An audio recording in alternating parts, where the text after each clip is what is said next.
নমস্কার বন্ধুরা, আজকে আমি বানাচ্ছি কচুরলতি দিয়ে চিংড়ি মাছের রসা। খুব সহজে ঘরোয়া পদ্ধতিতে আপনারা বানাতে পারবেন। ভিডিওটা শেষ অবধি দেখতে থাকুন। এখানে আমি একাটি কচুরলতি নিয়েছি। কচুরলতিটা আমি পরিষ্কার করে কেটে নিয়ে আসছি। এবার সব কচুরলতিগুলো আমি ছোটো ছোটো করে কেটে নেব।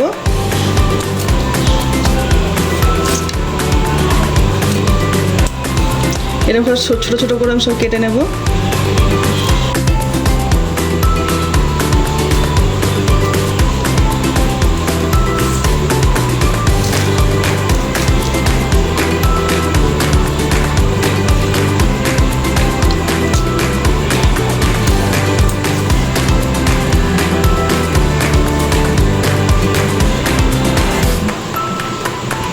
আমার সব কচুরলতিগুলো কাটা হয়ে গেছে। এবার এগুলো আমি ভালো করে সব ধুয়ে নেব। কচুরলতিগুলো আমার সব ধুয়ে নিয়েছি। কচুরলতিগুলো এবার আমি সেদ্ধ করে নেব। কড়াইতে জল দিয়েছি, জল গরম হয়ে গেছে। কচুরলতিগুলো আমি দিয়ে দিয়েছি। আমি বেশিক্ষণ সেদ্ধ করব না, আমি এটা হালকা সেদ্ধ করেছি। এরকম একটু সেদ্ধ করে নিয়েছি হালকা। এবার নামিয়ে নেব আমি। কড়াতে আমি সর্ষের তেল দিয়েছি, তেল গরম হয়ে গেছে। এবার মধ্যে কালো জিরে দিচ্ছি। সেদ্ধ করা কচুরলতিগুলো এর মধ্যে দিয়ে দেবো। নেড়ে নেবো আমি। হালকা ভেজে নিয়েছি। এবার এর মধ্যে আমি নুন দিয়ে দেবো। এবার নুন দিয়ে দেবো। এবার হলুদ গুঁড়ো দিয়ে দেবো। আর একটু হালকা করে আমি ভেজে নেব। চিংড়ি মাছগুলো এর মধ্যে দিয়ে দেবো।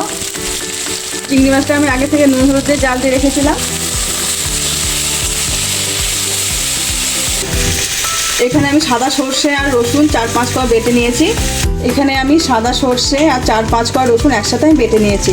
সর্ষে বাটাটা এবার আমি দিয়ে দেবো।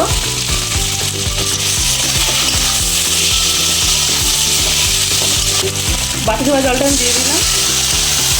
একটু আমি কষিয়ে নেব।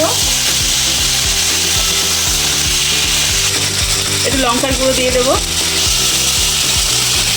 আর কষানো হয়ে গেছে। এবার আমি এর মধ্যে জল দিয়ে দেবো। অল্প করে আমি জল দিয়ে দিচ্ছি।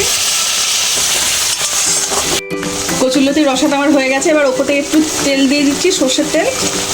কচুরলতির রসা আমার রেডি। এবার আমি নামিয়ে নিচ্ছি।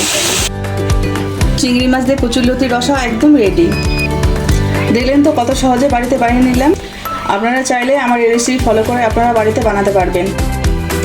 আজকে আমার এই রান্নাটা যদি আপনাদের ভালো লেগে থাকে তাহলে একটা লাইক করে দেবেন, শেয়ার করে দেবেন। কেমন হলো কমেন্টে জানাবেন। আবার নতুন নতুন রান্না পেতে গেলে আমার চ্যানেলটা সাবস্ক্রাইব করে দেবেন। আবার দেখা হচ্ছে পরে। বললাম ভিডিওটা বলতে হবে না।